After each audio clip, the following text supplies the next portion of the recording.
Aktor Jonathan Frizzy meminta maaf pada Ririn Dwi Ariyanti dan 3 anak hasil pernikahan dengan Dena Devanka.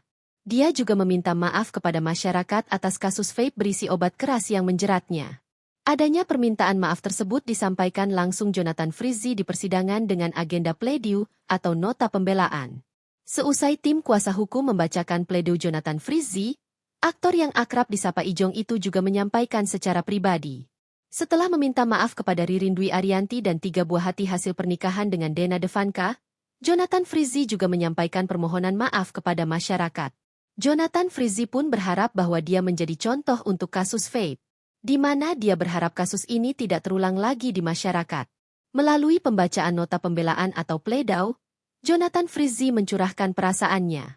Seumur hidup saya, enggak pernah terpikirkan dalam hidup saya akan berada di titik ini, ujar Jonathan Frizzy. Jonathan Frizzy tak pernah membayangkan dirinya menjadi seorang terdakwa. Kekasih Ririn Dwi Ariyanti ini sudah merasakan akibat dari kasus yang menjeratnya ini. Nama baik yang dibangunnya kini dirasa hancur. Nama baik yang telah saya bangun seumur hidup, seperti hancur akibat peristiwa ini, katanya.